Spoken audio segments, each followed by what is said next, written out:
Good morning, guys, and welcome to a new weekly vlog. It is bright and early on Monday morning. It is flipping cold, 8 degrees, and I am on my way into the hairdresser. You can probably tell from my hair. Usually I have, even though you can probably see, usually little bits of grey.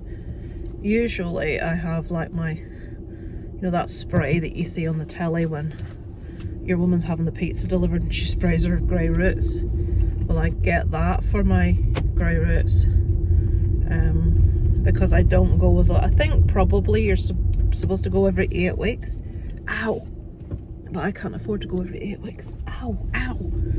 I've managed to hurt myself in my sleep. Not last night, but the night before. I woke up in the morning with a I've done something to my neck all the way down my shoulder, and my shoulder blade is the sorest part, and when I turn my head too much it really pulls and hurts all the way down my back. I don't know what I've done. Last night, or the night before last, I got Darren to put some deep heat on because I can't reach it, it's my shoulder blade, and he says there's like a bump.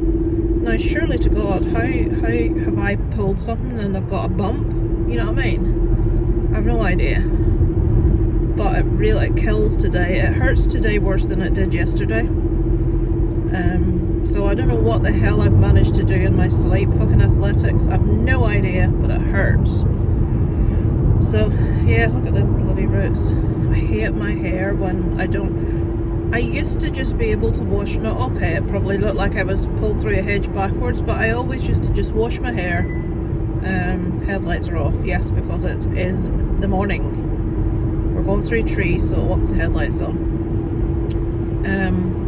Wash my hair, towel dry it, occasionally a little bit of hair dryer, but usually none, and just like put it back in a bun and leave it, and do nothing with it. But now, when I wash my hair, probably because of all the like treatments, you know, the dyeing that I'm having, it's like Wurzel Gummidge. Like, my hair is so frizzy, and so like, frizzy's the only word for it. It's awful. I'll show you what I mean when we get there. I'll take it out of this ponytail, which I put it, well, bun, which I put it in to try and undo some of the frizz. I thought, right, if I put it back in it and like roll it in a tight bun, that'll make it like less frizzy. But I hate it. I hate it. So thankfully I'll have nice tidy hair today when I come out. I told you about how my mum was when I went to see her on Friday. It was much the same on Sunday, yesterday. Phoned the doctors again this morning to try and get someone to do a home visit, but because we forgot and didn't do it at 8:30, we did it an hour later at 9:30. Oh no, you'll have to phone back at 8:30. But told us that they had sent antibiotics down to the chemist on Friday. Nobody told us, because my mum thinks she's got another infection. Darren phoned up and spoke to a locum doctor on Friday. Oh no, well, there's nothing on this system that says that she doesn't have to do a sample, and she's on antibiotics. I'll have to look into this. So away she went. Nobody ever called him back. When he phoned back this morning, it turns out when she looked into it, they sent antibiotics down to the chemist, but nobody told us that they were doing that. So I was going in after the hairdresser to collect the sample to leave it up, which I'm still going to do. But I'd have to go to the chemist and collect their prescription as well. I feel like I'm running about like a blue arse fly at the minute. I've no time for myself, which people say in Crimea River, who the hell does? But Isaac has his maths and RE exam today. Tomorrow he has Irish and physics, which is 2 subjects he's not good with, and 2 subjects that he has done not a tap of revision for. See, when you've got so many subjects and they test you 4 times a year on every subject, it's really, really difficult to like have any description of life between studying, and I don't believe that kids should be spending all their time studying. So we shall see. Anyway, I will go. I will stop waffling. I will do a before I go into the hairdressers, and so that you can see the after when I come out. And I shall speak to you guys later. There's a woman over there with bright pink cardigan and bright green joggers with a white stripe, and I love her outfit. What's better, shoes are bright as well. Let's see when she walks out. Bright red shoes, love it. So colourful, and a bright orange handbag, fabulous. And she's an older woman as well. Right, you ready for this, guys? This fucking frizz ball. Right. See, when I put my hair in a bun, it does this little wave at the bottom, which makes it look not quite as frizzy as it actually is. But you can see the frizz there, look. So, here we go, folks. Before, and when you next see me, hopefully it shall be after. And after. Look how much tidier that is. Darren doesn't really like it, like super straight and tidy like that, but I do. When your hair's straightened, it looks so much thinner, but look at those roots, guys. No flipping. You can see that dye sort of takes its toll, and oh, it's so soft. Right, so that's done. I just been to Dunn's and picked up my mum a couple of pairs of men's fleece jogging bottoms. Oh, I didn't tell you about that. The carers were in when I was there yesterday, and apparently the 3 times they changed her yesterday, they come in and says, your trousers are soaking again. She'd poured some drink round herself, but my dad said he had checked and she wasn't wet. She convinced herself she was when she wasn't. And the carers were like, you can't be sitting there in wet clothes, it's not good for you. Is it any wonder you're cold? And I'm sitting there saying, right, don't bite, Lisa, don't bite. And then she's like, and them trousers are falling off you.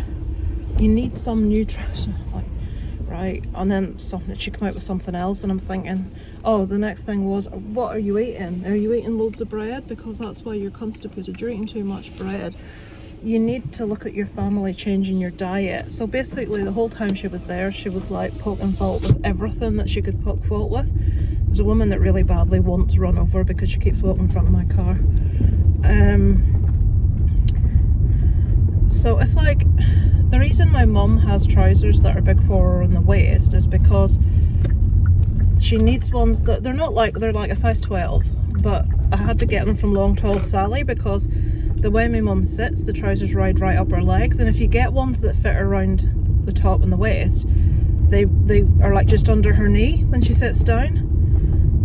I've picked up a couple of pair of men's small fleece lined joggers out of Dunn's, which will go up her legs, but they will fit around the waist and that, and they can't be too tight around the waist and bum because of the, you know, the pants. Because the carers, obviously, you can't be making it too difficult for them to be able to get stuff on and off. And I've bought her like a couple of pair of knee-high black socks so that she can wear those under. But my mum's legs are like twigs, the socks will just go right down. But I mean, I didn't really need people coming in lecturing me like, you need this, you need that. It's like we don't check on her. My mum basically has us getting up and down off a seat every time she wants to take a drink, put a drink down. Sick. Fucking speed of that.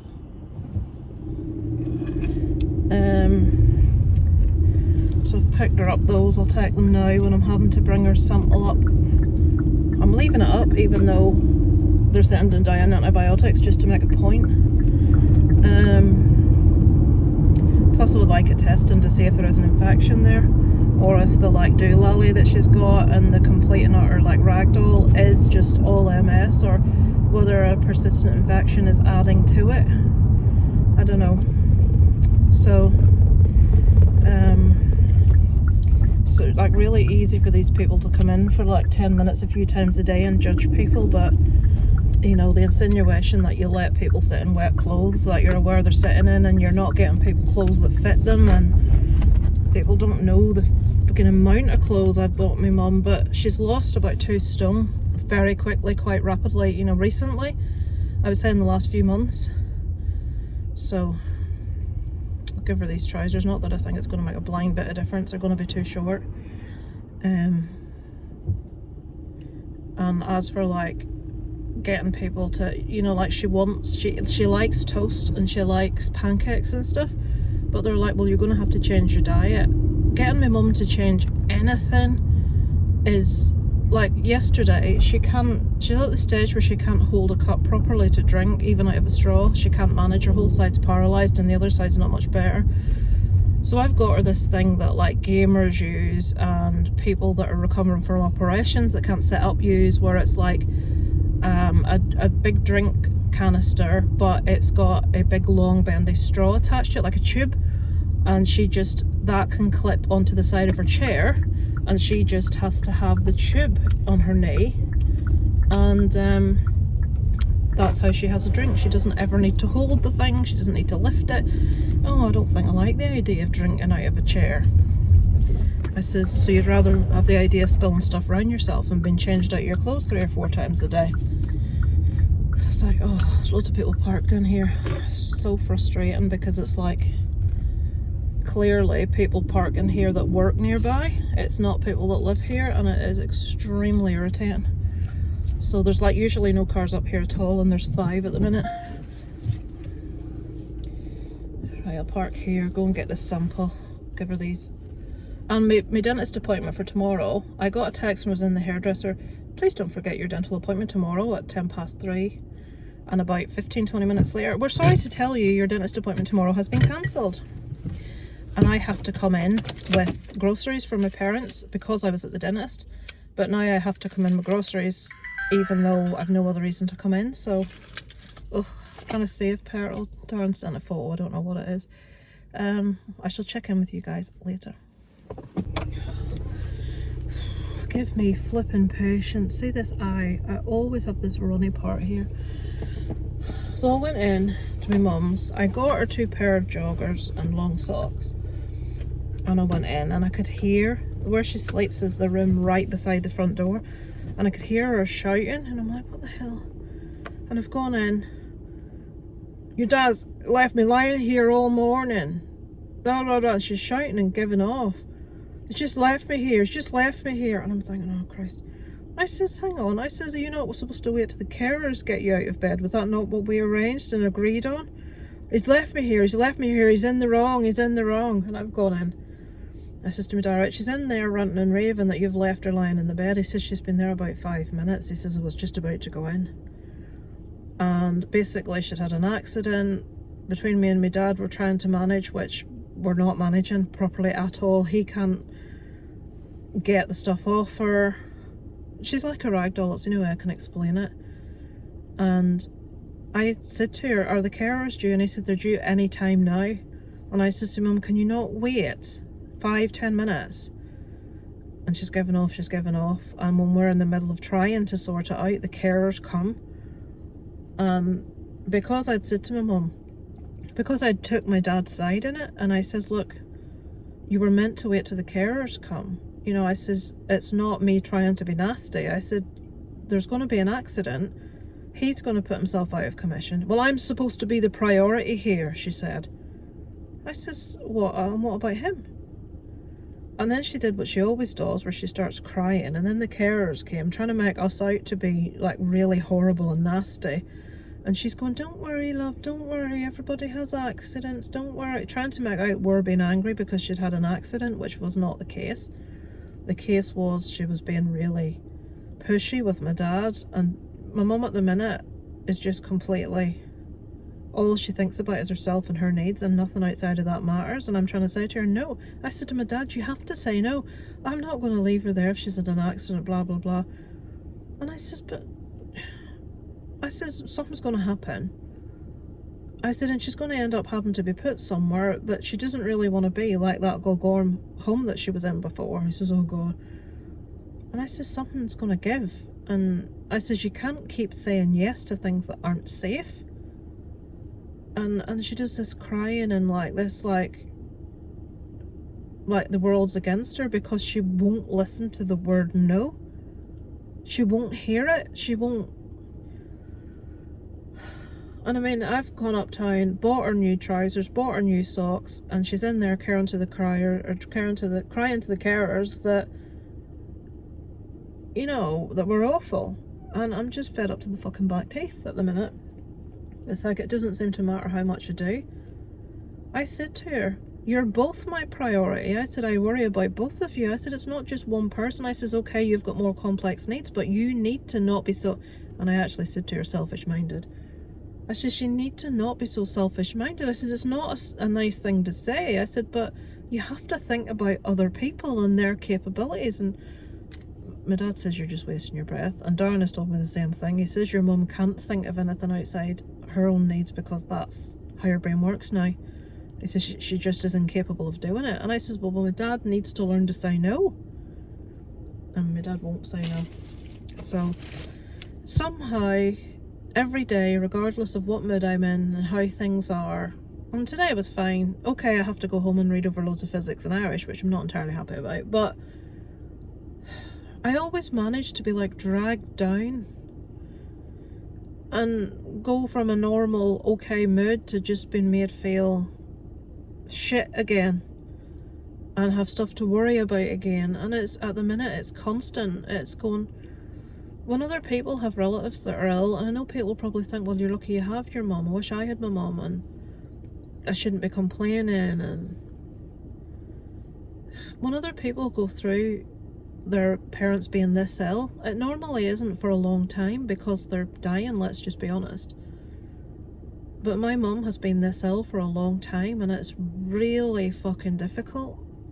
People don't like to say that because it makes you sound selfish, but it's so difficult because it's so all-encompassing every area of life. And my dad has no common sense. My dad can't do anything for himself. My dad can't drive a car at the minute. I'm having to do so much for them, and me and Darren, one way or another, is in and out every single day doing stuff, and I'm exhausted. There's never any appreciation or thanks for anything. And okay, I know it's my mum, and you could say, well, you shouldn't need appreciation or thanks, but it's a fucking thankless task. And it's difficult when the person has got to a stage where they just, I can see my mum's personality changing in a big way, which is making me think there may be an element of dementia slipping in. Now, I don't know how much of that is infection. I've got the antibiotics, I've given them to her, and how much of it is potentially MS changes. Is there dementia coming in there? Because my mum's personality, she's not the same person anymore that she was. She's just always angry and irritable and accusatory, and the other side of that is then she's like feeling really sorry for herself and crying, and it's either one or the other. There doesn't seem to be any in between. And I'm struggling, really struggling with it at the minute. It's got to that stage, you know, the way when people are imagining things and you have to go with it rather than try and say, no, it's not that, blah, blah, blah. You just have to go with the story rather than... But like I say, a lot of people don't have to deal with that kind of thing for a long period of time. It's difficult and hard for people, but, you know, we've been going through this for fucking years now. And it would even be really difficult if my dad did admit that she needed more help. Residential care was the best plan for everyone, was the best, you know, she would be safe, she would have activities to do, she would have company, she would have people to talk to, and when my dad goes to see her, it would be quality time. It wouldn't be, you know, he's really struggling and he gets irritable and short-tempered.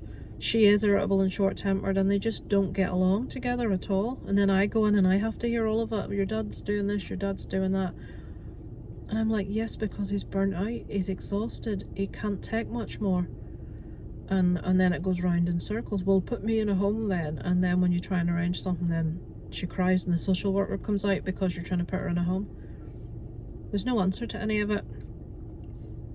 There literally is no answer to any of this. And I'm constantly on the edge of waiting on a phone call to tell me, right, your dad's back's given out, he's gone down, your mum's gone down, and whatever's happened. That's what I'm constantly waiting on.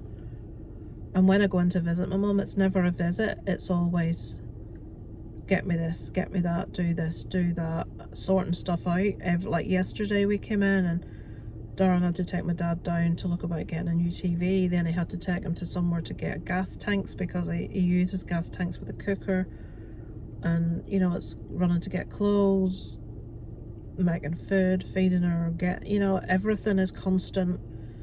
There's never any quality time anymore, you know, there's never let's sit down and have a chat, because she's just not interested in anything outside of what's going on with herself. It's really weird having your mum still here, but your mum isn't here. You don't have a relationship with your mum anymore. It's not your mum anymore. You can't sit down and have a chat about something that's bothering you. You can't ask advice. You can't share things. You can't. It doesn't happen. It doesn't exist. I probably ridiculously talk more to this camera and you lot that's listening than I do to anyone else. There's only so much Darren can listen to, and Darren's not really a very chatty person. He's not a conversationalist. He's not someone that wants to sit down and have a big conversation. So yeah, it can be a bit lonely sometimes not having someone to really sit down and talk to. And like I say, that side of things, well, my mum's just gone now. I've never had that with my dad because my dad's just not that kind of person. He's quite awkward. He doesn't like conversations. He doesn't like talking. I'm going to try this. I thought, right, Lisa, get something as fat as you can fucking get. Mars drink, no added sugar. I dread to fucking think. I'm not even looking at the calories. Don't care. Talk about mood eating. Well, yeah, mood. What was that joke? If people that had, you know, those people that have operations where at the beginning they can only like drink stuff, and it's like they say, oh, liquidized Mars bars. Well, there we go. It's all right.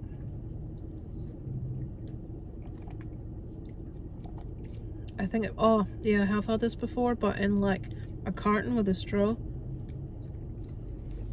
Right, finished whinging.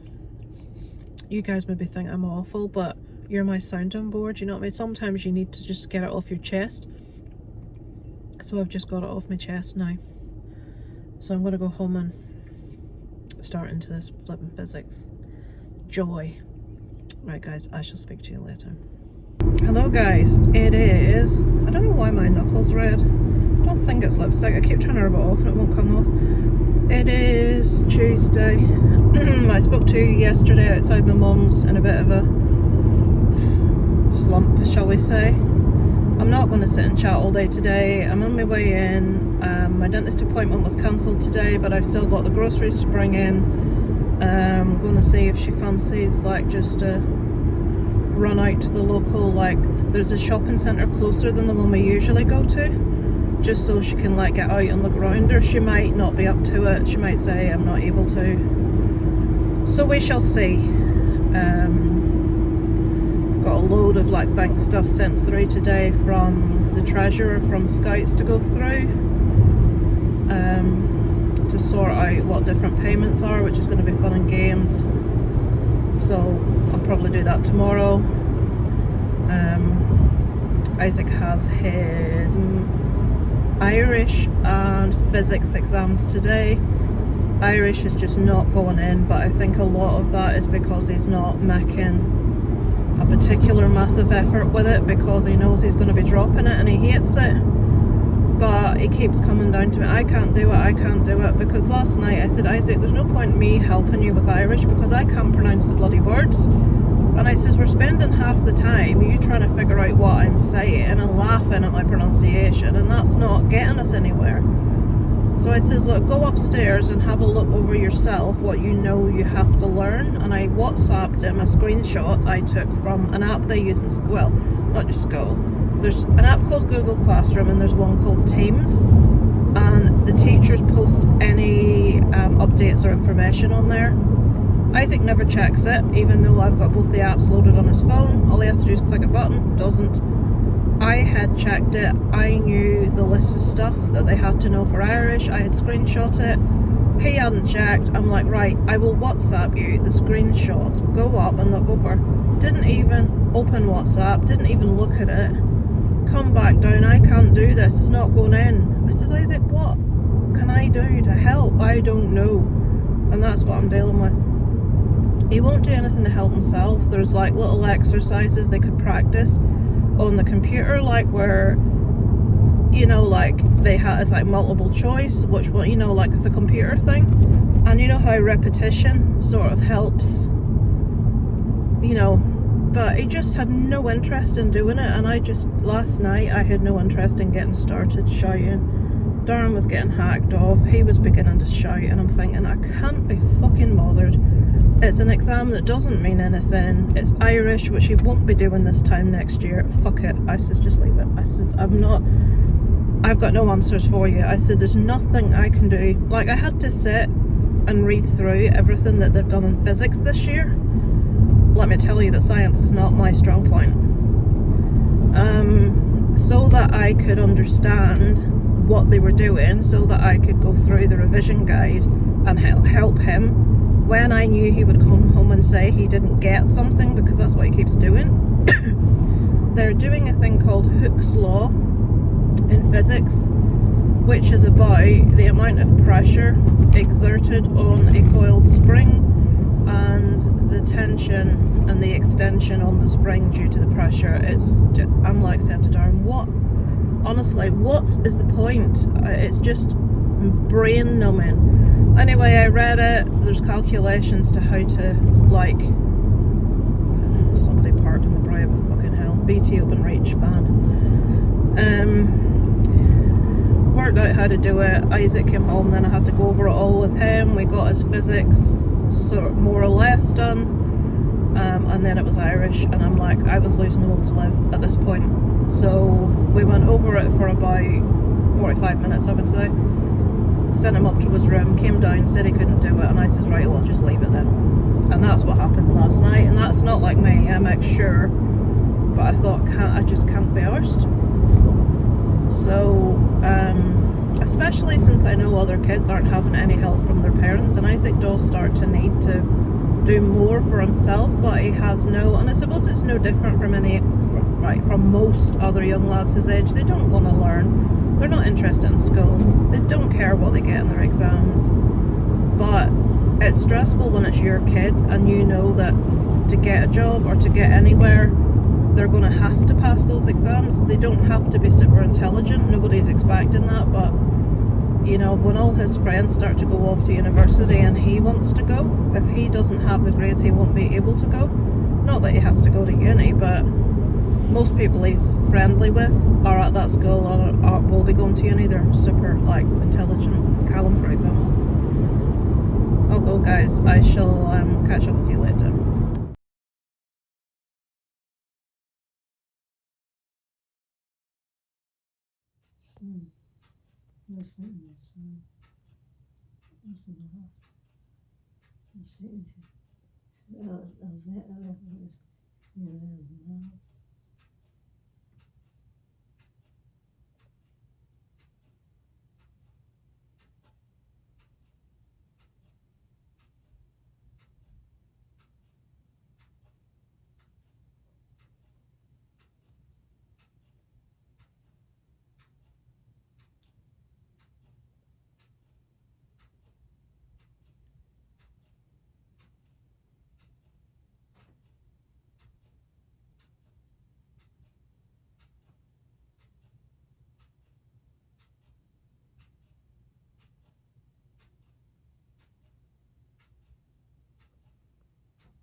Hello, this should be a Terrifier review. It's not, pardon my face, I've just got in from A&E. It is currently about 1:30 in the morning. Where is that contact lens? Oh, please don't drop the lens. There it is. So my mum's just gradually getting worse and worse every day, as I told you before. I went in today and she's like shouting out in pain and nobody can understand a word she's saying. I asked the doctor to come out to have a look at her. Am I looking the right way? Yeah. Locum doctor came out because our local doctor, I think he must be off at the minute or too busy. Locum doctor came out, asked loads of questions, said she would recommend taking her up to A&E to be looked at and to have bloods done. She said if you can get her there yourself, it would be advisory because she could be waiting 5 or 6 hours for an ambulance. So I took her up in the van. My dad decided he wasn't going to go, which is no big surprise. I knew if I had have waited on the ambulance, it could have been the early hours and my dad just wouldn't have gone. He would have sent her in the ambulance herself, which is what he did last time. He's got this real aversion to hospitals and care homes, anything official where he has to wait or talk to people. He doesn't want to do it. Well, I don't want to do it, but that's fucking life, isn't it? So we got up there at about 7 and we got into triage really quickly. The place was packed. But the doctor had said ahead that we would be coming, and my mum was really badly hanging out of her chair, so they obviously realised she couldn't be in the chair. So they got her through to another waiting room. We were only waiting in all about half an hour before they got her an A&E bed, which was really good.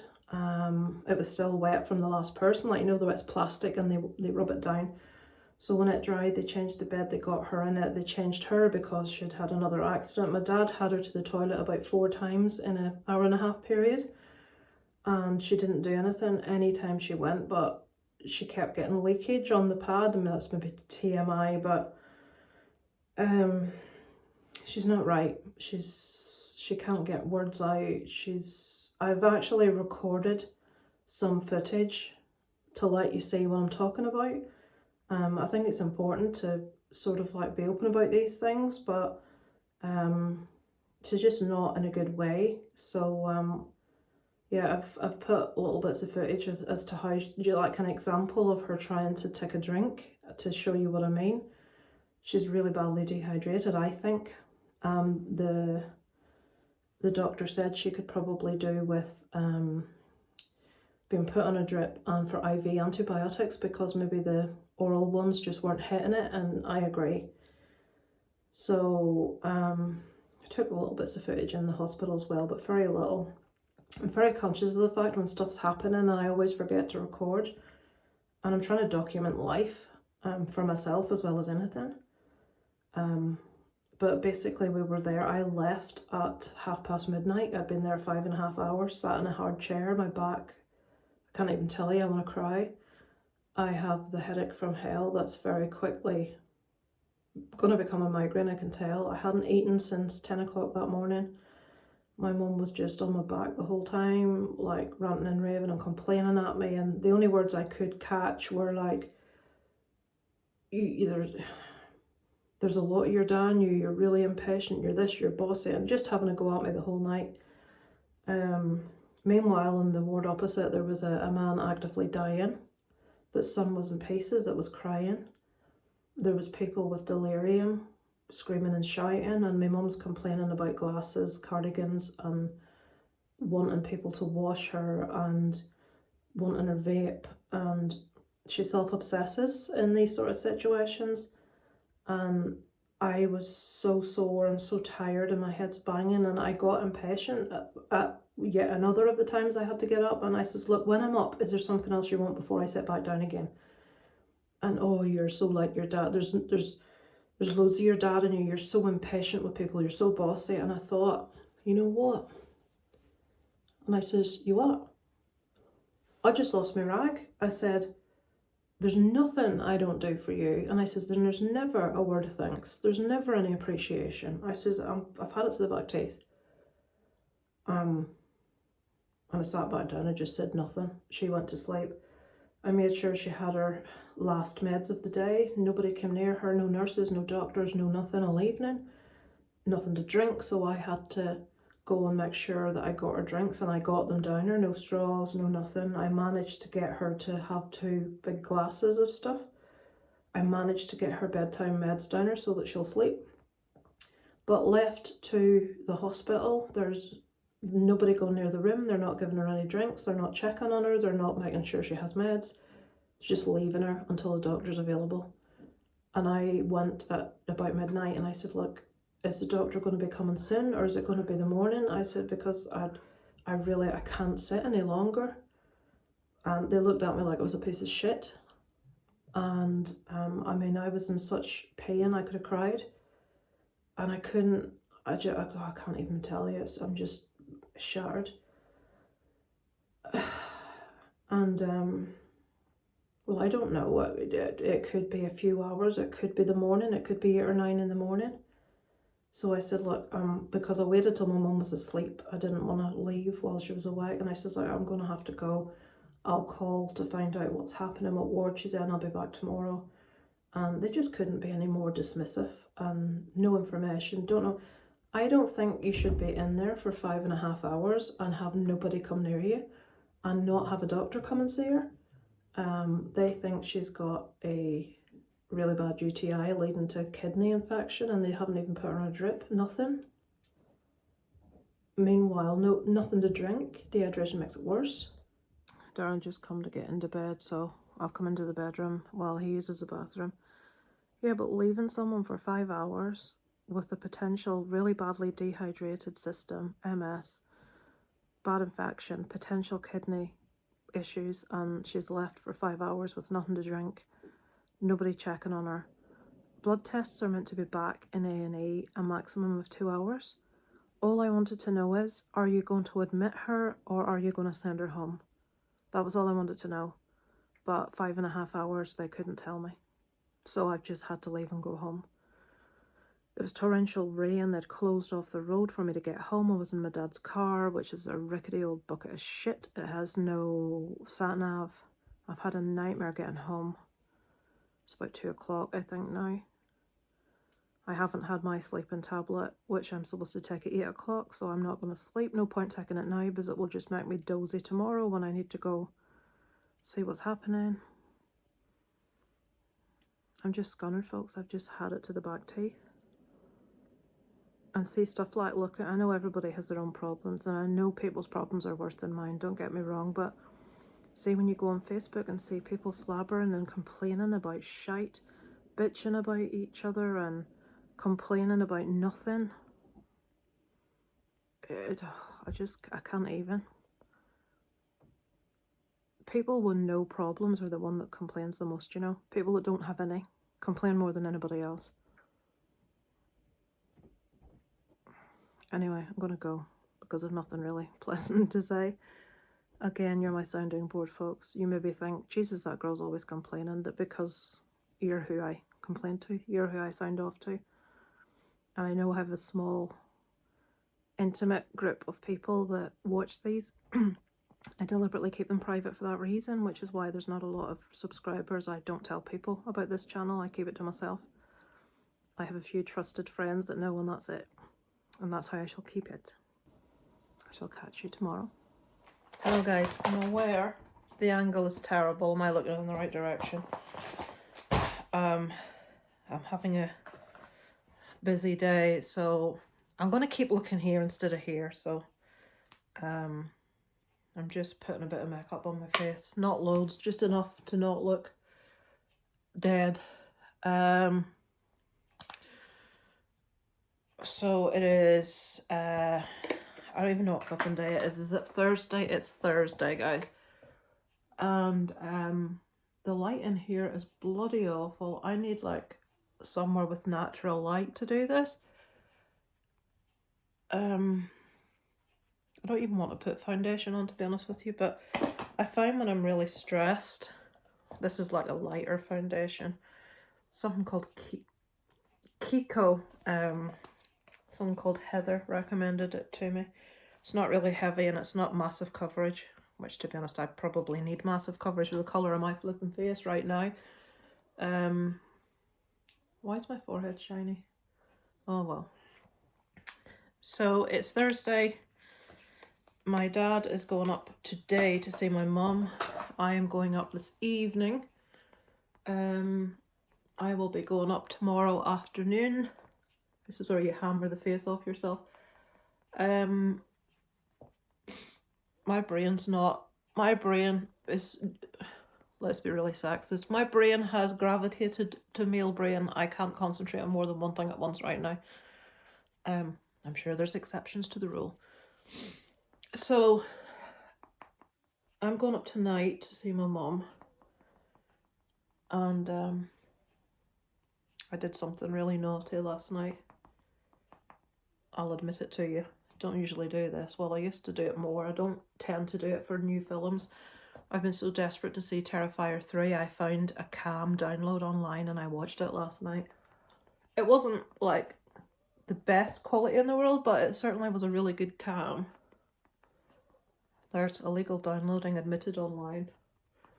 The kills were amazing. Art was fantastic, but the storyline was really weak. Still really enjoyed it because you have to take it for what it is, a really camp, over the top, ridiculous. Now I can understand it's quite trendy at the minute and it's all over social media. This foundation is called Laura Geller. It was quite expensive, but I got 50% off, I think. It's like powder with these little, but anyway, it's designed for more mature skin. It's not supposed to settle into lines and wrinkles. And when my face isn't quite as red, you can just get away with putting powder on and nothing else. I tell you what, I regret doing that eye lift thing, you heard me, eyelash lift, because these ones haven't come back to normal yet, and it's actually making my eyelashes look shorter and stubbier. So anyway, yeah, I can understand why people are walking out of Terrifier 3 and people are being sick, etc, etc, because if you're someone that just is a casual horror movie viewer that goes to the cinema for big things like, just as an example, Scream, because it's really trendy, isn't it, when it came out, and Final Destination. Now, okay, there are kills in there, but they don't tend to be, well, they are gruesome, but they're not video nasty level gruesome. Terrifier 3 is most definitely video nasty style gruesome. Now, even though in the last couple of movies there were like one particular death in each movie that was like, wow. They were both female. I'll not say what they were in case you haven't seen it, but I would assume if you want to see that kind of thing, you'll have seen it already. This one has This one has a few deaths that are proper flipping gnarly, including one with a couple. And it's like, fucking hell. Now, I can understand people watching that and thinking, these people are fucking sick. What's wrong with them? Anybody that watches this is sick. I can understand it because it pushes the boundaries, guys. It is pretty gross. And the way in which Art kills people, Art the Clown, apparently if you're older, you're not supposed to put bronzer here, contouring. You're supposed to put it here, which is weird to me, but let's do it. Apparently it lifts your face. Let's try and disguise a little bit of the double chin. Doesn't fucking work, but let's have a go at it anyway.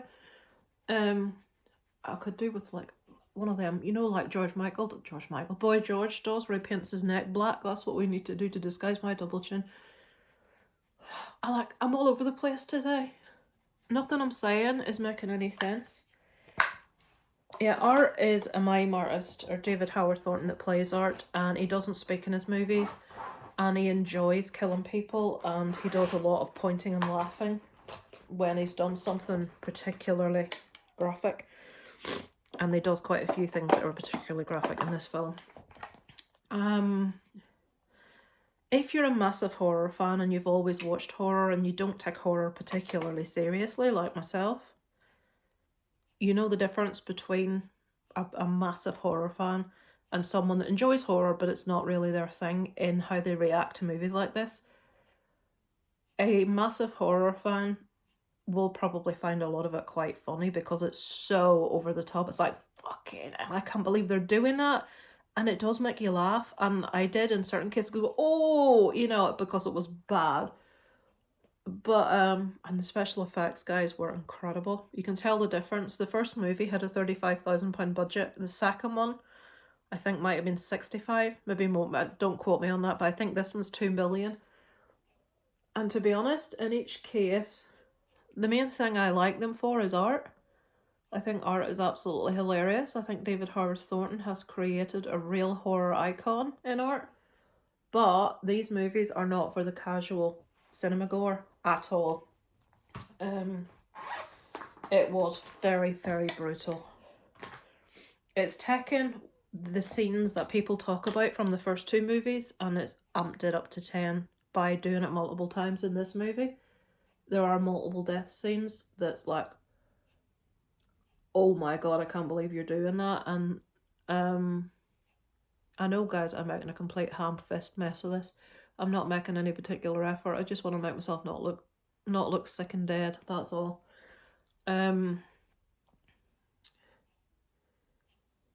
People's like, what the fuck's she doing? I don't know. I can't fucking see myself. But yeah, I did. I watched it last night.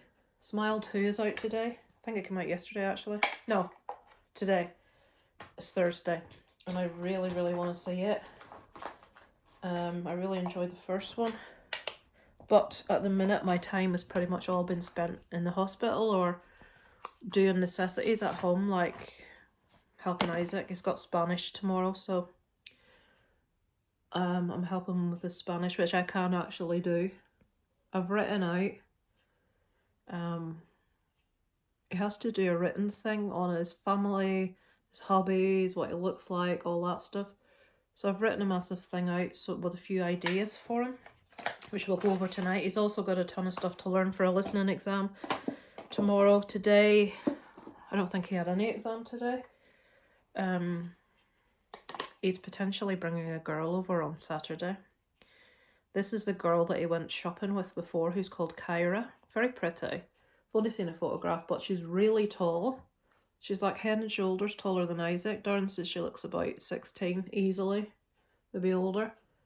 I think they're just friends, but if there was anything else going on, Isaac wouldn't flip and tell you. But she wants him to teach her to play guitar.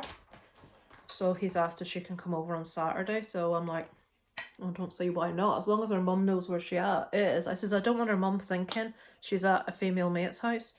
I says, I don't want to be part of that. I says, because girls would be dishonest about certain things. Remembering my own teenage years.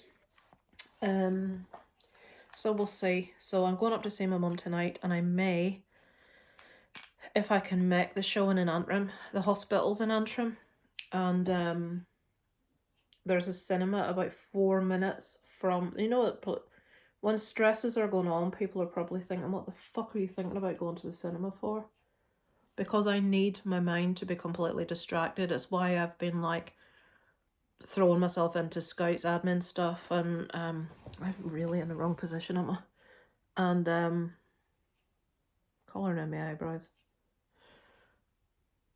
You know, I need the distraction when I'm not in the hospital and when I'm not preparing stuff for the hospital and all of the stuff surrounding that. I'm doing all the stuff I need to do, all the adulting stuff, but I need time to just let my body, to distract it, is the only way I can put it.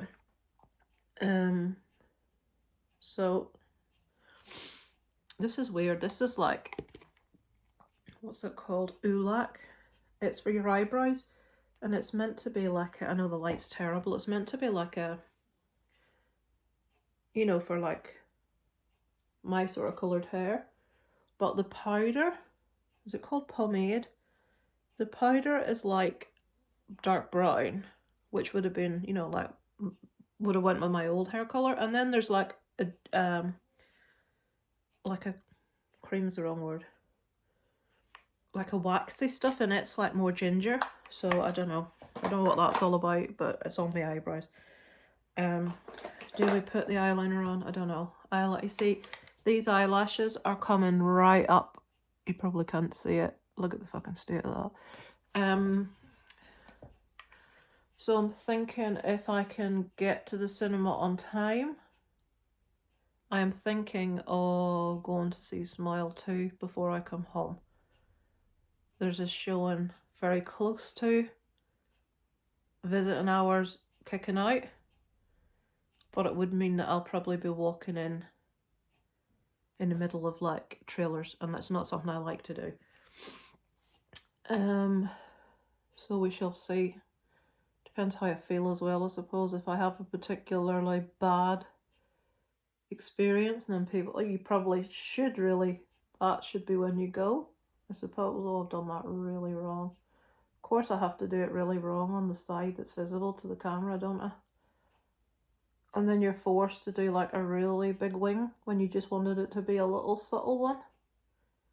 And people's like, look at her with her face all done up going to the fucking hospital.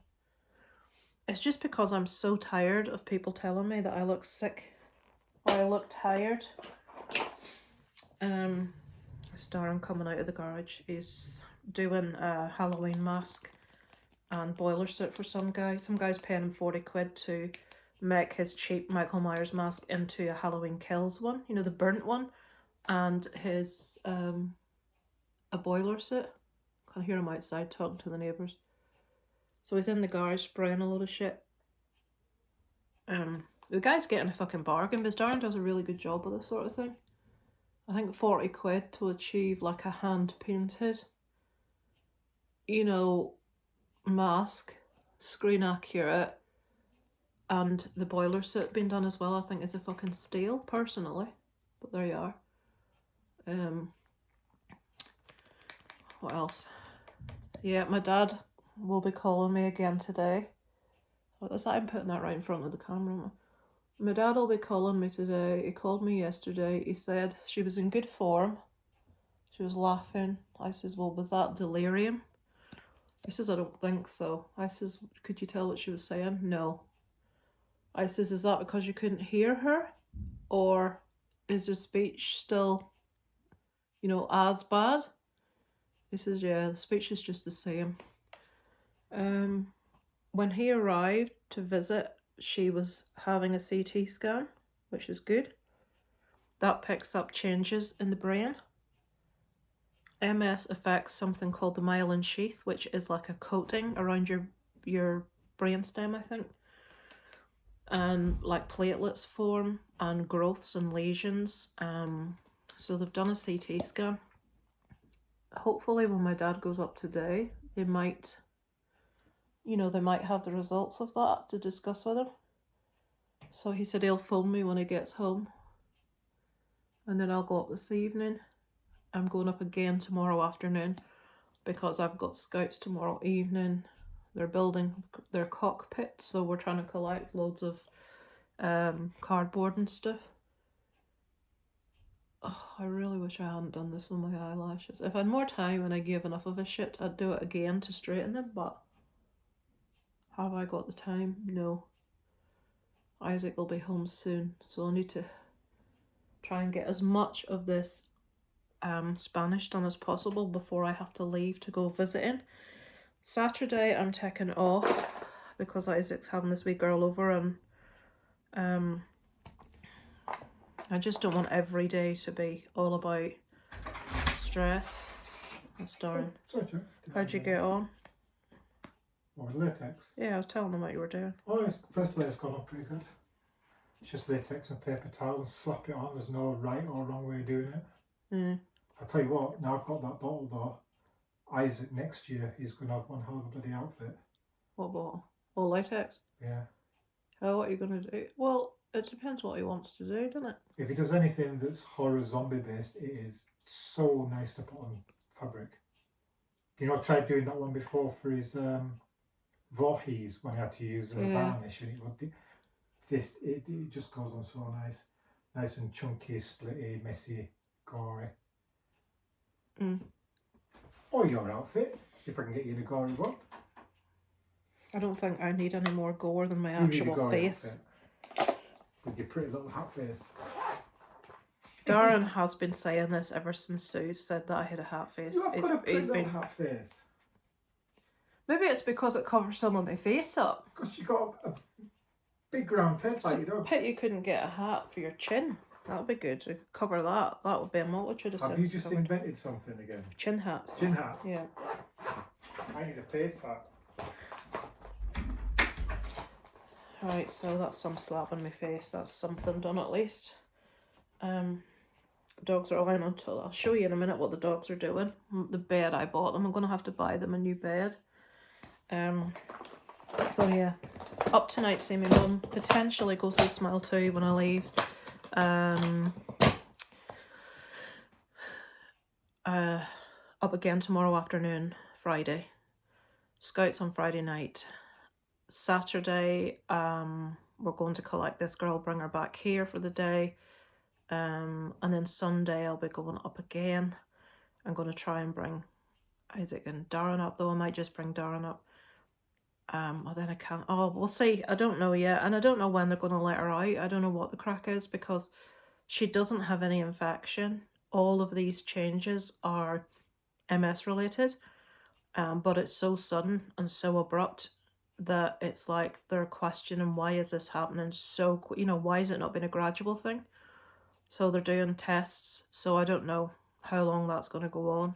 So we just have to go with it at the minute. But my concern, I worry that with such a massive downturn that there's been, what if there continues to be a massive downturn? I remember saying to you last week when I went in and looked at her last Sunday, I remember using the words, you don't have long left, because she looked so frail and so ill.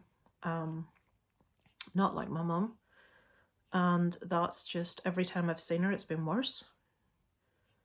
I'm hoping I go see, even if I felt she was in a, it's, my dad says she was in good form, meaning, she wasn't down or anything. So even if she was in the form that she was happy in herself, even though her physical condition and her health and how things are is stressful and worry us, if she didn't have that worry and concern and fear and depression, then that would make me feel an awful lot better that she was okay, you know what I mean?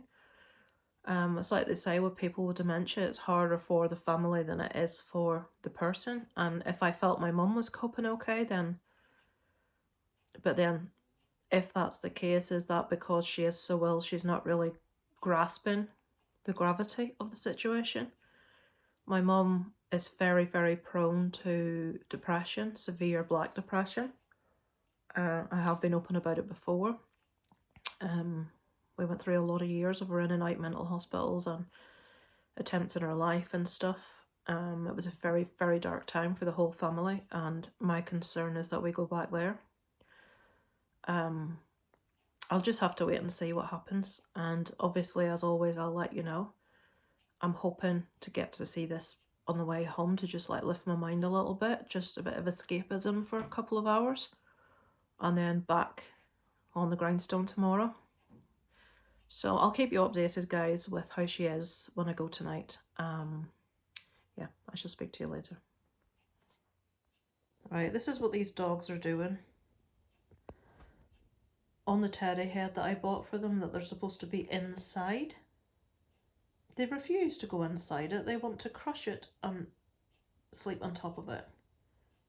Honest to God. Really?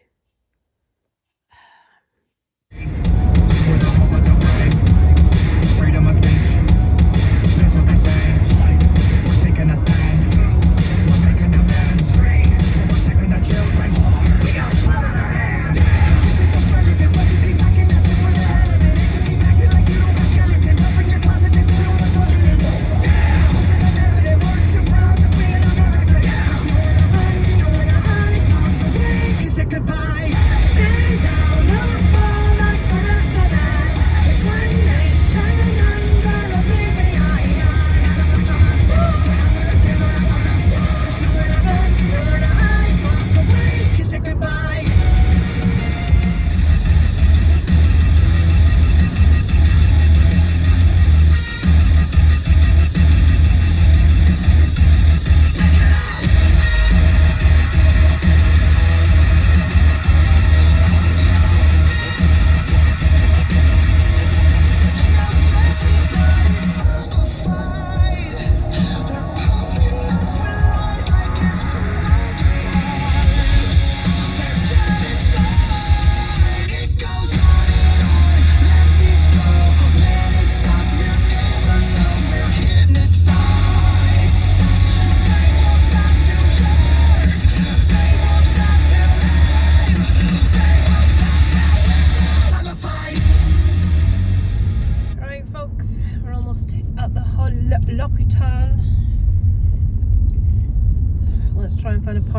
place, which when we're coming up to visiting hours is probably not going to be the easiest thing in the world. Turn off the music, we don't want to alarm anybody. Right. Do we go that way? Oh, this is a new... Right, okay. Alright, where the fuck? No interest, right. It's all changed, guys. There we go, there's the big hospital. She's been moved to a different ward. My dad called me, said she's completely doolally. She's got no idea what's going on. I'll update you obviously after I've seen her myself, because my dad won't know an awful lot of what she's saying because he can't hear it. She's getting a ticket. Alright guys, I've just arrived. I know it's a bit late, but I'm not going to put on a light to illuminate myself. Just got here. It is, I don't know what time it is, because I've just switched the car off and I can't see it on my phone, and I'm not wearing a watch. So just about to go in. My dad says she doesn't have any straws and she doesn't have like any special drinking thing. He didn't say anything. He just didn't even notice. I had to ask him, and I'm like, well, how's she drinking? He says, well, I assume they're getting her dressed. I says, well, they're on a ward, not going to sit and make sure she's drinking loads. I says, is she on a drip? And he says, no. I says, well, she's going to get flipping dehydrated. So I've bought up a little bottle of Isaac's that I've got. I don't know if she'll be able to manage it. It's just a little clear bottle, but it's got like a little funnel. It's better than nothing. And hopefully I'll go to the shop and, you know, the hospital shop, and see what they've got. It's bloody busy in there. Right. Let's go, guys. Why is it anytime I go anywhere, is this just me? But when you guys go anywhere that you're nervous about, like job interviews, doctors, dentists, hospitals, do you need a wee? Immediately, I need a wee. And I weed before I left. So let's go, guys. I'll update you. I'll film going up the corridors and stuff, just for, I know it's only a hospital, but it's different footage, isn't it? I'll speak to you later.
Just waiting to get in. 7:20, but they don't let you in until past. Proper strict.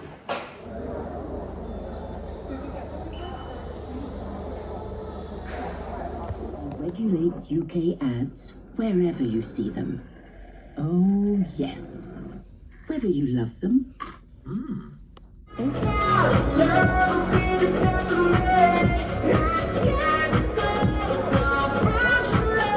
Hello guys, so just about to get washed for bed, just home from the hospital. Thought I'd give you an update. Before we start, let's get this down. This is a Sumatrapan Imigran nasal spray for migraine. Guess what I've got? It's not migraine yet, it's almost migraine. So you have to pinch your nose, put that up your nose and sniff up at the same time. I feel like a drug addict. There we go, that's that done. You don't usually do this off your nose. My finger just slipped. So you like wait like 2 or 3 minutes later when I'm talking, I'll taste it here, but we're all right at the minute. So I've just been up to see my mum. Her talking is much better. but she has complete delirium. She doesn't know what she's talking about. She's imagining things. It's very similar to when she was in hospital a couple of years ago. She's thought my dad was there tonight. She thought I was there this afternoon. She thought we were both there. She's talking about things that make no sense. She seems to think that my dad gave me bad news via a phone call about her liver. We've had no results from her about anything. So, you know, I think she's maybe overheard someone else talking about their results and maybe it's got, you know, into her brain. Thankfully she seems in okay spirits because she has the delirium, but she does want to get home. She's not very happy that she can't vape. But she can't remember things like to ask them for nicotine patches and stuff, and I mentioned it to them, but nurses, hospitals now just don't seem to, they're not as attentive, I feel. I mean, you've seen my mum, I put video into let you see, she can't hold a cup. You know, like when you're in hospital, you have that big jug and a little shitty small cup. That's sitting on a tray beside her bed. She can't move. There's no straws. There's nobody coming to give her a drink. She's not on a drip. So I'm going to talk to someone tomorrow when I'm up, because tonight there was no one to talk to. There was people I know that it wouldn't have made any difference to talk to, like orderlies and stuff. There were 2 like nurses, but they were like going like around all the beds doing stuff really quickly, and I couldn't get a chance to talk to them. But I'm concerned about her getting enough fluids. Like I say, why is somebody putting a jug and a cup down beside her when she can't even move to lift something? It's retarded. There it goes. Oh, it's ringing. But it does work, hopefully, if I've got it early enough.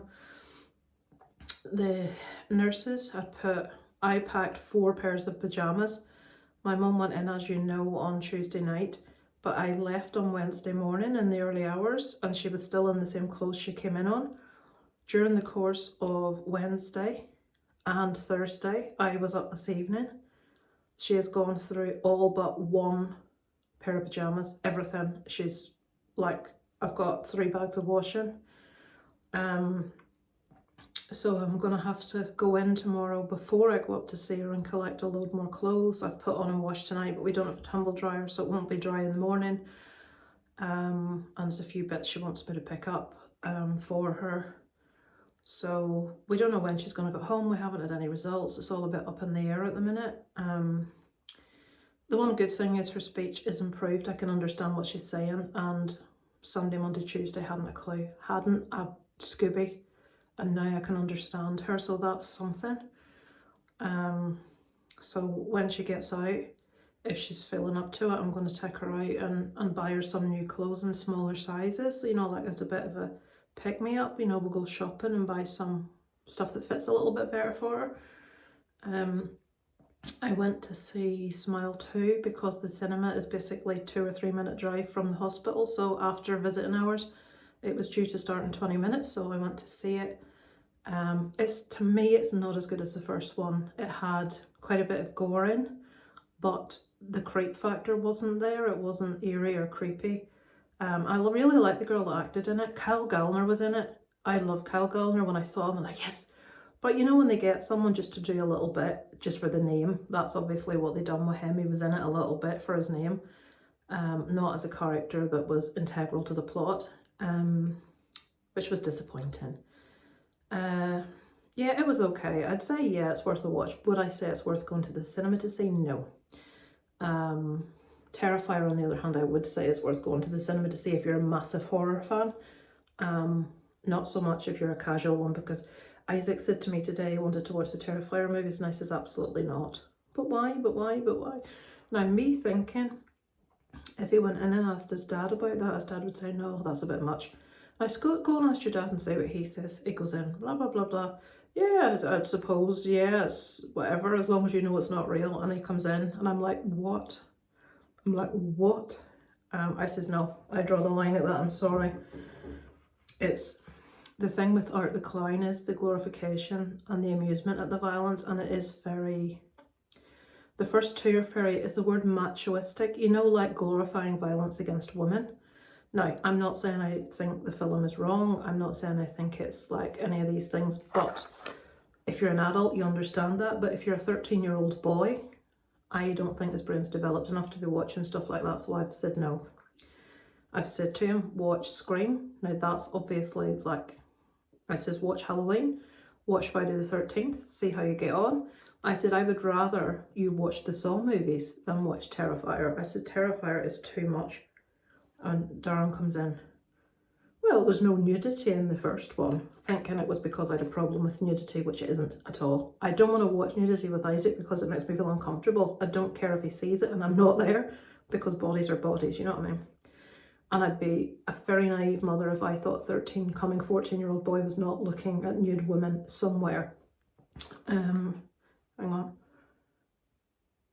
So I says, you what? There's no nudity in the first one. I says, if you completely forgot the scene of the woman hanging upside down. Oh, I forgot about that. I says, you mean the most talked about scene in the entire film? I said to Isaac, the first film's got a really horrible scene about violence against a woman. So has the second one. I says, the third one is just full of that start to finish, but there's men as well being mutilated nastily when they don't have many clothes on. I just, even though I know it's a film, even though I don't think there's any issue with people watching it. I don't think people are sick that watch it. I watched it, I enjoyed it, I laughed at it. I just don't think a 13-year-old boy has got the right headspace to be watching it. I said, Isaac, there's kids your age. I says, and I'm not saying this is you or this is your fault. I said, but your brain's not properly developed. And I said, there's kids that get obsessed with stuff like this, these kind of movies, and they go on to be fucking serial killers, or like, I didn't say fucking serial killer. I said they go on to do really nasty stuff and they become obsessed with this and they become desensitized and they think this is fine and okay. I says, you're not old enough to be watching something like that at this stage. I said, it's too much glorification of violence against naked women for my liking. So Lisa has found her boundary with what she's willing to let Isaac watch, and Terrifier, I'm afraid, is it. I'm happy for him to watch the Scream movies. I'm happy for him to watch. And I said to him, you could see something on there and you'll never be the same again. I said, I've seen some photographs and video in my life that of real things that have been atrocious. And I said, the special effects in Terrifier, especially the third one, I said, are spot on. They're like so realistic. I said, you could see something and then you can't unsee it. And I said, that could go around your head. I even told him, I says, I ended up, and I'm sure I actually gave myself PTSD. Now, please don't think I'm overreacting. I know soldiers, etc., and the things they see, but I was sent a link and I clicked it and it took me to a video and I thought it was a film. I didn't know. I'm like, what the fuck's this? It was, I've mentioned this before on video. It was awful. I can't remember. I think the man's name might have been Eugene. It was somebody years ago that was taken by the Taliban and his beheading was put on the internet and I saw it. And it wasn't a quick thing. It was, I'm not even going to explain it to you. I'm not going to leave you with a picture, but the noises. I wasn't right for a long time. I can still hear and see it. I still remember the night that I saw it. I was up, I was trying to keep myself awake. I was online. I had to go and take my parents to the airport at like 4 or 3 o'clock or something stupid. I was trying to keep myself awake and I saw that. And I still remember driving like in the early hours of the morning in the car by myself back from the airport. And my heart was hammering and thudding in my neck and I was breathless and it was going over and over and over in my mind and I couldn't get it out of my mind and I was hearing the noises and that went on and on and on for weeks. And I didn't want to tell anyone because it was like, well, what the fuck have you watched that for? I watched it and I was like almost frozen. And I don't know, it was like I couldn't stop watching it because I just couldn't react. I even remember it ending and me sitting there and not moving and like, what? Because when it started, I didn't know it was real. And by the time it ended, I knew it was real. And I've never seen anything like that. I've seen some horrible stuff. I've watched the executions film. I've watched documentaries about Auschwitz and stuff. I've watched some horrible things. I've seen some aftermath videos of people that have been hit by trains, run over, you name it. If you're wondering, thinking I'm a sick fucker, because Darren's brother Andrew said to us, oh, this Facebook page, how the hell this ever got on Facebook? And at the start it was silly, stupid things, but then whoever ran the page started putting stuff up that was like, the odd thing that was a bit, fucking hell, like somebody in a foreign country, this young man got caught stealing. So they hacked his fingers and hands off with machetes, and they pushed it down on the table and they're hacking, and like a couple of fingers came off and he's pulling it away and screaming, and they pushed it back down and hacked again. And this is real, folks. And that site had stuff and it kept coming up in the timeline. And what's the word I'm looking for? The morbidity of human curiosity. You look at some of this stuff and then you think, what the fuck is this? And some of the stuff just, it's never gone away. That execution, that beheading one's just, I can't even, and I like blocked the page, deleted it and stuff. But anyway, getting back to it, I've seen some pretty horrendous things, and the special effects in the new Terrifier movie are so realistic. I don't want Isaac seeing something and then wishing he hadn't seen it and traumatising himself, and I honestly think that's possible with films if you don't have the right mindset, and I don't think a 13-year-old has the right mindset to be watching that. I know I watched horrors growing up, but not shit like that, guys. Fucking hell. So you can tell me if you think I'm right or wrong. Am I overreacting? Am I using an experience of mine and putting it? I just don't feel comfortable with him watching something like Terrifier. I think it's too much. I can't stop him looking stuff up on YouTube or whatever, but no. I'm happy with him watching horror movies like what I watched, you know, slasher movies and stuff, because they're not that graphic. You know, they're stabbing and stuff and things are a bit silly, and you know, you can kind of laugh it off, but no. Yeah, anyway, so I'm gonna go to bed. Hope this really bad headache doesn't turn into a migraine.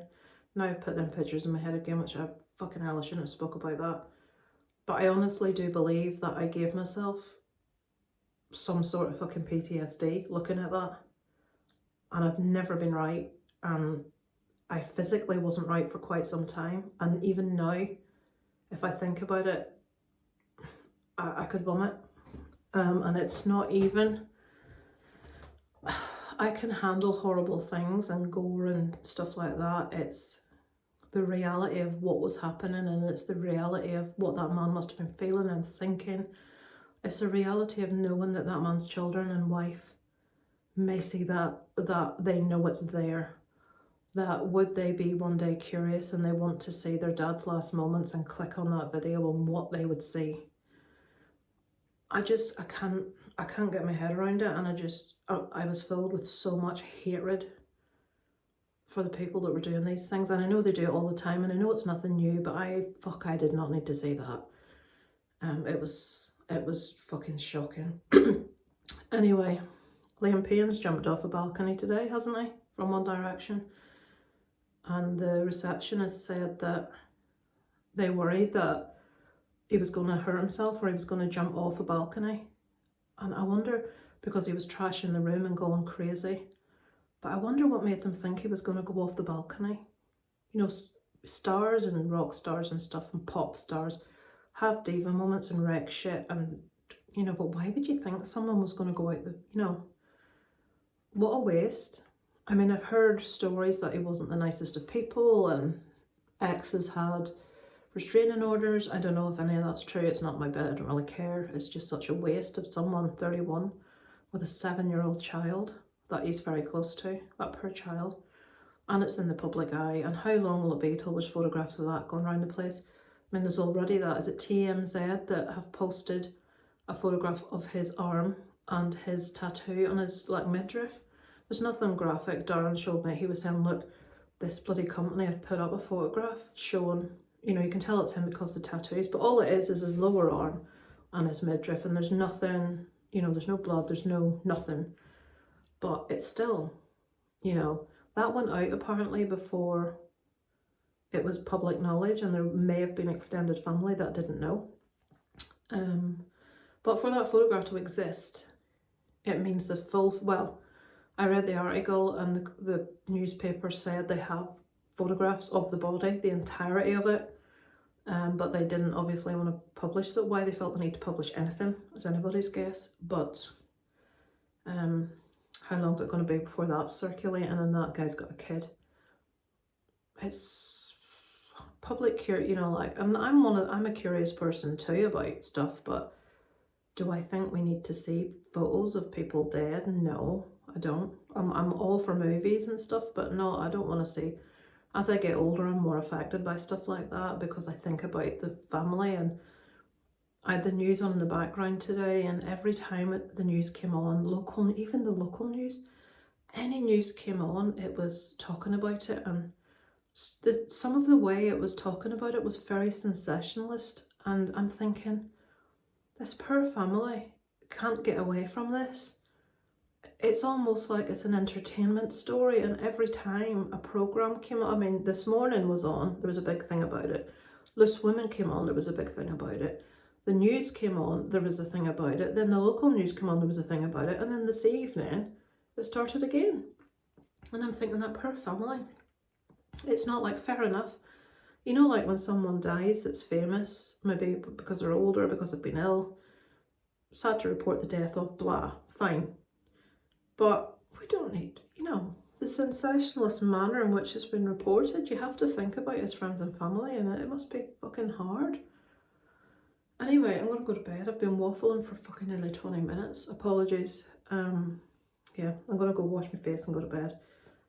Thank you as always for listening. I shall let you know tomorrow how my mum is. Hopefully she's doing not too bad. I'll get up and, you know, do her hair and maybe put a wee bit of makeup, as my mum calls it, a wee taste of makeup on her face, and get her a wee ice cream from the shop, some like treaty stuff to see if we can cheer her up a bit. So yeah, I shall speak to you guys tomorrow. A bit further away today. What a crappy old day. Honest to God, I have just on a very steep hill, which the car park is on. A little girl of about 3 has just walked behind my car, there was another car behind me, like our back ends were towards each other, so my front end was parked to drive away up the hill. She stood behind my car, and I could just about see curls. If I hadn't have looked, you know the way you take off your handbrake, you could go back a bit, and this was a really steep hill. Thankfully I don't usually do that, but just let's say I had have, this wee girl right behind, and her mother stood there, and she's right behind, between the two cars, like, and she's tiny. Fucking stupid parents does my head in. This is too close to me, but I'm not gonna move it. So I've just left from seeing my mum. Let me just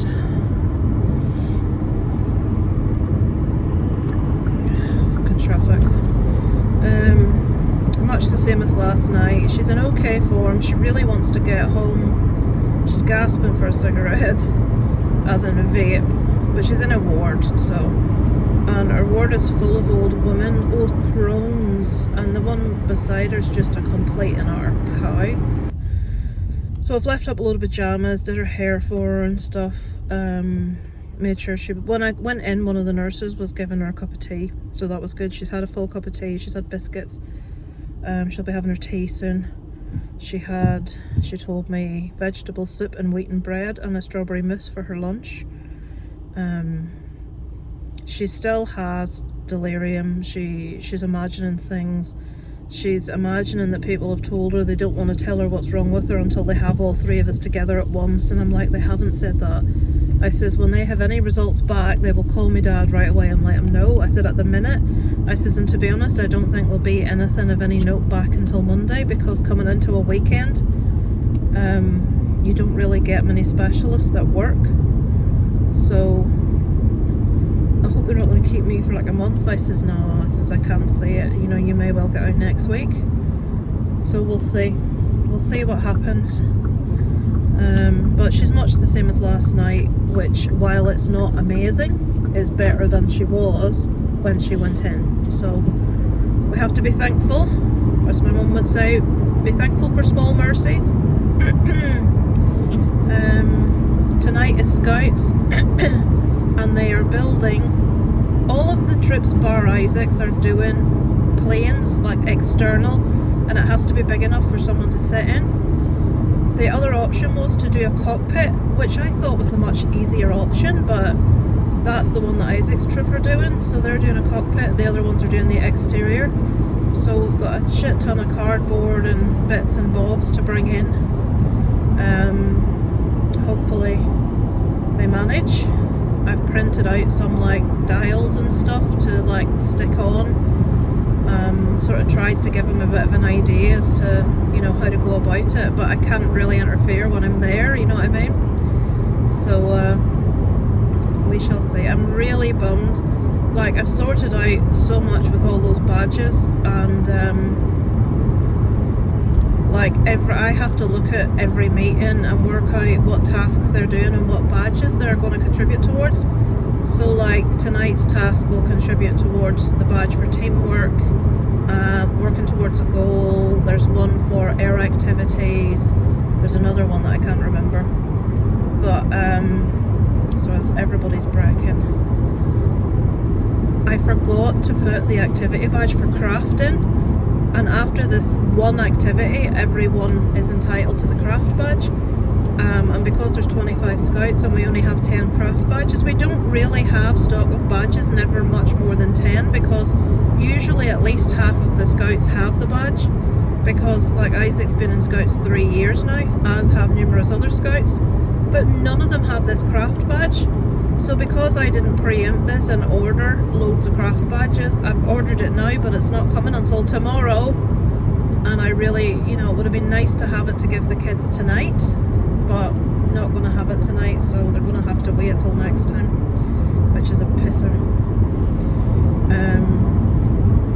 I'm also working towards getting some of the kids their Gold Scout badge, so talking them through what they need to do. One of the kids is Ruben, and I really, well, Francis said there's no way he'll be ready for it. He's just too immature. He doesn't attend enough things. But I don't know if she wants me to interview him. I probably could get him a couple more badges. Do I want to? No.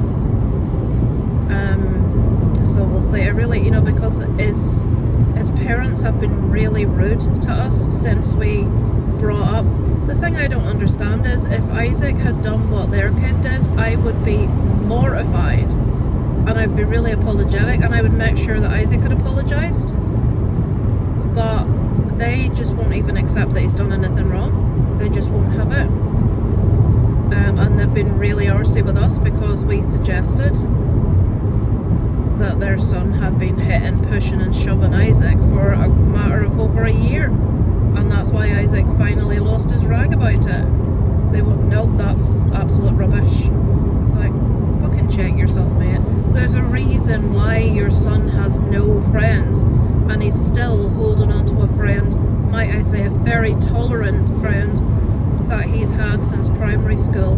Because nobody, he can't make friends, he's just not a nice child. And it's horrible to say that about a kid, but it's true. It's just not a likeable kid, and when he gets to know kids, he starts throwing his weight about. That's just the type of kid he is. He's the type of kid that you can see turning out to be a criminal, that type. He just doesn't have any empathy. Like, Isaac once, he has a golden retriever, which is beautiful, really soft, lovely dog. He ran up once to it and kicked it as hard as he could up the backside. And Isaac was like, what are you doing? I wasn't there, because I would have lost it if I'd have been there. What are you doing? Why have you done that? It's funny. And then he whinged and moaned that he wanted a kitten. This will give you an idea why he is the way he is. When he does stuff like this, his mum goes, oh, Ruby, stop it. Stop, Ruby. Rather than mine and Darren's approach, where that would be our approach if we saw Isaac being cruel to an animal. But Isaac doesn't have it in him to be cruel to an animal. Children repeat what they see.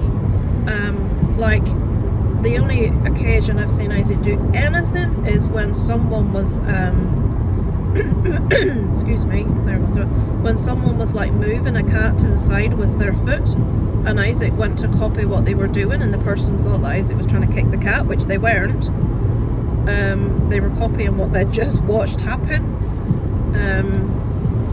But he loves animals, and some kids have a real affinity for animals and they love them. Ruben thinks it's funny to kick a dog as hard as he can, and anyway, he moaned to get this kitten, and they've got a dog, lovely dog, and moaned and moaned and moaned and moaned until they bought him a kitten. But because then he had a kitten and the kitten and the cat didn't get along, the dog had to be made live outside in the cold and the wet, and it doesn't have proper shelter or anything.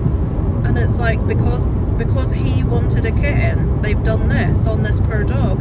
And then when he was showing Isaac the kitten, when we went up to his house, this is going back when they were mates, when we went up to his house one night, he brought the kitten out, we were in the car, and he shoved the kitten's face right into the glass of the car and was pressing it. And I put the window down, I said, Ruben, you're going to hurt her, stop it. Parents said nothing.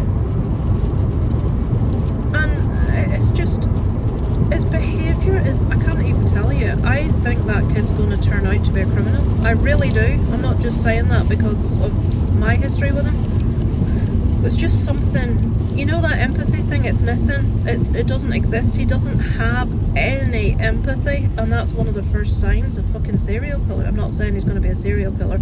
I am saying that the lad's missing something in his brain. He just, I don't know. Anyway, he's not on Isaac's patrol anymore, which is good. And neither's the other two, because they've gone up to be explorers. And I had to go up last week when I was there to ask one of the explorer leaders a question. And when I went up, I noticed Miho, who's also, he's the little shit that went around saying the N-word, which Ruben also does, and doing Nazi salutes and saying Sieg Heil at that camp, and berating one of the scouts because they had a gay pride flag with him, until the explorers put him in his place. An explorer is an older scout, they're between the ages of 14 and 17. So they've gone up to explorer, which Isaac's not allowed to do till next year, which I do not think is fair, because they're only like 6 months older than him. But I noticed when I went upstairs, Miho standing in a corner on his own, because, like I said, he will not last in that place because they're older kids and they're not going to tolerate someone bullying their friend. And it looks like he's just not fitting in with them at all, which I'll be quite honest, I'm delighted to see, because children need to learn, he's not even a child, teenagers need to learn repercussion of actions. He needs to learn that if he behaves in that way, he's not going to get people tittering and laughing at it and thinking it's funny. He's going to get people saying, well, you wise up, you're not funny, that's cruel, that's nasty, catch a grip of yourself. And that's what he's experiencing, and I love it. Hopefully it'll teach him a valuable lesson that decent people don't behave that way. Fingers crossed. Not that I give a shit, to be quite honest with you, what he does, but Scouts should be a lot more fun for Isaac now without that kind of you know, the weather's fucking terrible, without that kind of influence. So did I tell you he's got a girl coming up? He's got Kyra coming over tomorrow. Kyra's the girl he went to meet in town that time. She's very tall, very pretty, much taller than Isaac. It could just be mates. I had male mates when I was growing up. I don't know what's going on, but she's supposed to be coming over tomorrow. We shall see. My dad's going up to see my mum tomorrow. I'm going up on Sunday. I'm going to try and bring Darren and Isaac up with me. We shall see. Right, I'll switch off, guys, because the weather is. Let me let you see this. Look at that. Look at it. Look at the spray coming up from them cars. It is really shit weather. I know that keeps like. Ooh. The car did a really weird tracking thing there on the car in front of me. So as you can see from the road, it is pretty shit weather. I'm going to go concentrate on driving, and I'll check in with you guys later. Hopefully I will have some little videos from Scouts to put in this week, and I shall talk to you guys later.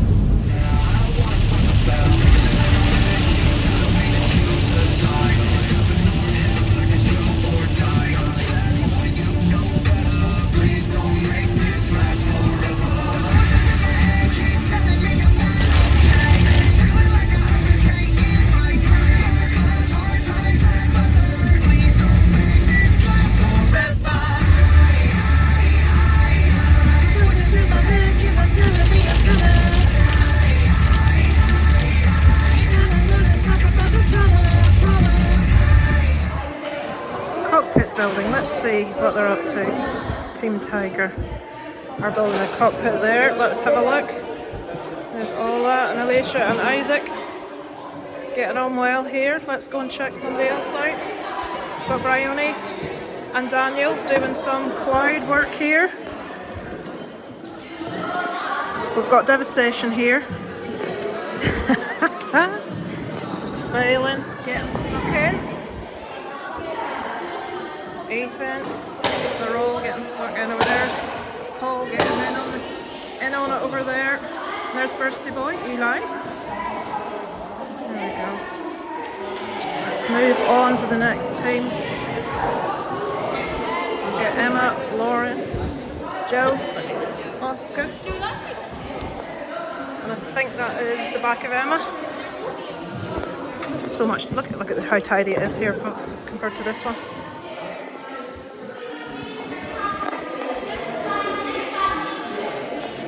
Tidy office here too. We have Kayla, and we have Ruben, and we have Adam and Faith, and somebody's hiding. We have Saoirse. There we go. So that's the progress of the cockpits and the aeroplanes for your delectation. We'll take photos later. Hello. It is Sunday.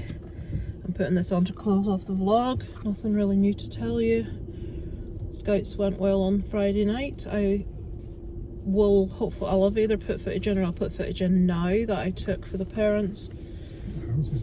You want to see the devastation of one of the groups of lads. It was like, almost thought it was like that hurricane thing, and then I thought, no, I don't think the parents would have appreciated that. There's no Scouts now for 3 weeks. Next week is the taster flight that Isaac doesn't want to go on. Then the 2 weeks following that is Halloween holidays, so they're not back till I think it's the 15th of November.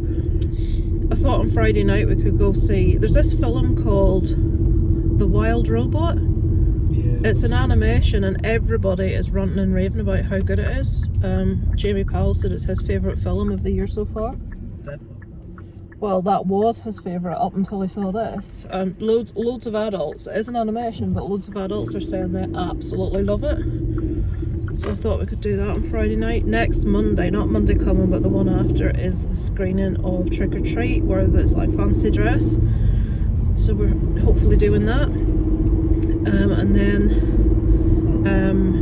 not on the 31st, we're up in Derry. Francis loves crash test dummies. I says, because a message came through when I was in Scouts that a bunch of Scouts had cancelled Halloween at Ballyhorn in Scout group, and if you want to go, there's a space kind of thing. And I says, I don't think many people will be up for that, it's really short notice. And she says, but it's really, really good at Halloween up there. And I says, we're in Derry for Halloween. Oh, are you? I'd love to go to it, I've heard it's amazing. I says, well, I'm going to see crash test dummies. Oh, are you? I'd love to see them. And I'm like, you like crash test dummies? And she's like, I love them. Hey, remember we were in Prague? Yeah. Was it called the Hard Rock Cafe, that one that was under the ground? I have no idea. Oh no, that was Isaac, there's Hard Rock cafes all over the world. That, I can't remember, it was the one that Anvil played it. Hard Rock. I can't remember, I'll have to look. They're playing one in Prague. Who does? Dummies. Are they? Well, I'm seeing them, so I don't care where they're playing. That little tiny place that was on the ground that stood the six. But the amount of ridicule I have had in my life for liking crash test dummies, and she said, it's just because we're old. And I says, no. I says, people same age as me laugh at me for it. Do they? Oh no, I really like them. So there we go. Not just me. They have other fans. So yeah, next week should be a much more interesting vlog. I will probably do a separate one for the dairy thing, because it'll be too long otherwise. Darren will have to film. Like, I'm really gutted that I'm going to miss like the Halloween parade and all that stuff, but I can't do both. So I'm hoping that Darren will film lots of bits for me, so it'll probably not have any commentary over it, because Darren doesn't like to do commentary when he's filming. You never do commentary. It's not just because you're wearing a mask.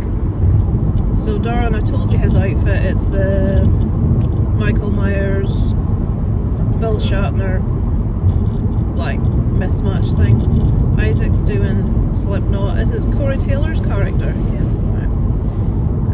And obviously, because I'm going to a concert, I shall not be dressing up. But we'll be dressing up for this trick-or-treat thing, so I will be dressing up once this Halloween. I was supposed to do like a play on Art the Clown for the stream that I was meant to be on Friday night, the Halloween stream, and then I was meant to be on another stream this week with another lad from America that has been asking me for a while. But with everything that's going on, I'm literally not in the mood to be sitting, putting a face on, smiling and talking, you know. I'm just not in the mood, and I'm too tired, and because there's so much running back and forth to hospitals and stuff, and everything's up in the air. We don't know from one minute to the next when she's getting out, if she's getting out, what's going on, no results are back, so I'm not particularly in the mood. I will continue my vlog channel, because, you know, it's just me. It doesn't take any extra effort, it's just me catching you up on life, but I'm not going to be doing the other stuff for a while. I mean, like, I've seen Smile 2 and I've seen Terrifier 3, and I haven't done reviews for either of them, but they're both good, they're both worth watching. Terrifier 3 is better, but Smile 2 is good, it's just not as good as the first one. Isaac had Kyra over yesterday all day, from 2 to like 8 o'clock, and they watched Jaws, and why did you only watch half of Scream? Did you not like it? No. You didn't like Scream? You find it boring?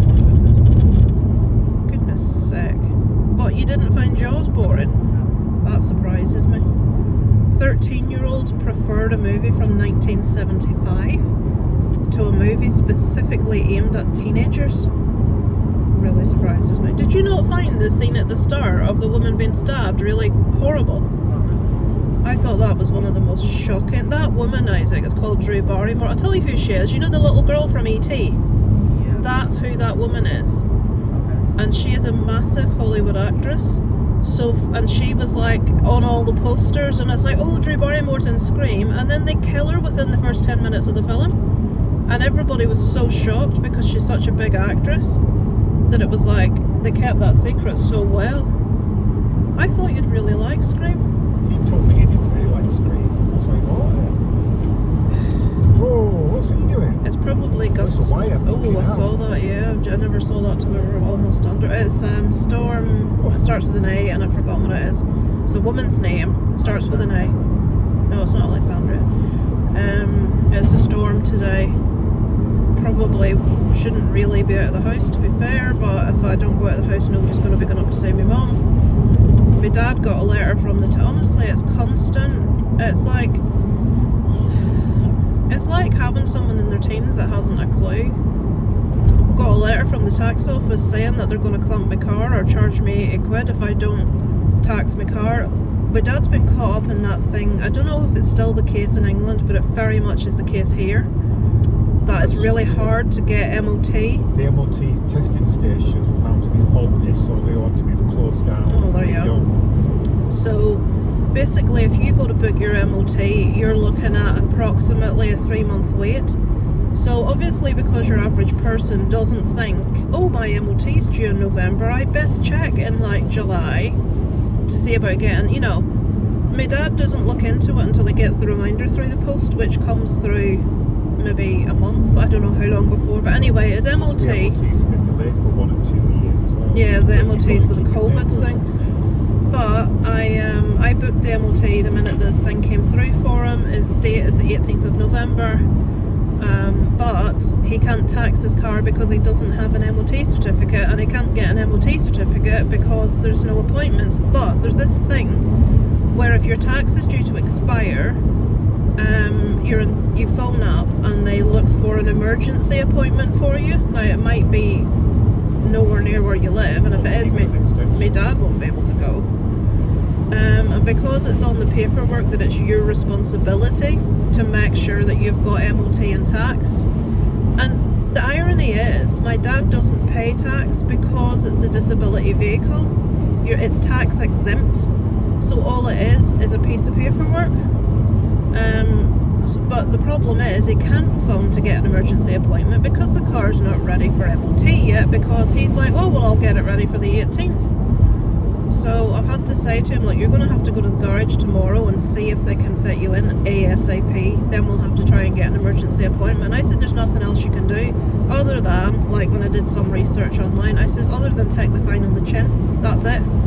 But the issue is, we don't know how long it's going to take in the MOT place, like in the garage, and we don't know when the MOT is going to be set for. My dad needs the car to go up and down to the hospital, and if it's in the garage he can't go. Well, guess what that means? I'm there every day, which maybe seems like hideous that I'm complaining about, but Yeah, but it's killing your mum being there. it's a lot right now, because I can't hear a word my mum's saying, and every time I go I'm hanging over the big rail at the side of the bed trying to hear her, and my back is not good, shall we say.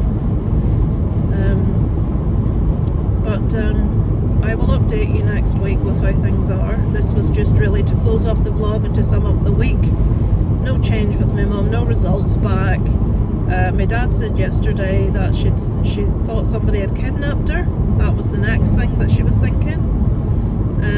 So goodness only knows. Nothing really much else to report. I'm just, this wind is really bad. I shall speak to you guys next week. Thank you for watching. Over and out from Kit and